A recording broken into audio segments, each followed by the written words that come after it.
ഞാൻ സുഖാണോ എന്ന് ചോദിച്ചപ്പോൾ ആള് പറഞ്ഞു ആണ്, എനിക്കൊരു കാര്യം പറയാനുണ്ട്, ഒരു ആഗ്രഹം ബോധിപ്പിക്കണം എന്ന് പറഞ്ഞു.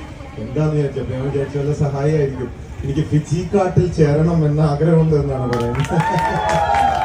ഇനി നിങ്ങളെ കൊത്തിക്കൊണ്ടുപോകുന്ന ആൾക്കാർ താഴെ ഇറങ്ങിയ മുമ്പ് കാഞ്ചിക്കൊണ്ടുപോകും, അതിനെ കുറിച്ച് പേടിക്കുക വേണ്ട. മാത്രമല്ല എന്റെ കാർഡും തരാം. ഓ രണ്ടല്ല, ഒരു കുറച്ച് പറയാണ്ടല്ലോ. ഇംഗ്ലീഷിൽ ഒരു ചൊല്ല് ഞാൻ കേട്ടിട്ടുണ്ട്, uncriticised life is not worth living. അതായത് വിമർശിക്കപ്പെടാത്ത ജീവിതം അർത്ഥശൂന്യം.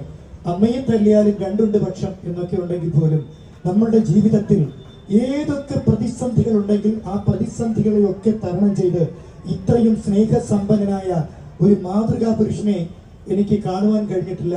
അദ്ദേഹത്തിന്റെ മുന്നിൽ, അദ്ദേഹത്തോട് ചേർന്ന് നിൽക്കുമ്പോൾ എനിക്ക് ലഭിക്കുന്ന ഒരു അനുഭൂതി എന്ന് പറയുമ്പോൾ സ്വന്തം മാതാവ് പൈതലെ അടുത്ത് പിടിച്ചു നിർത്തുന്ന ഒരു ആലിംഗനത്തിന്റെ സുഖമാണ്.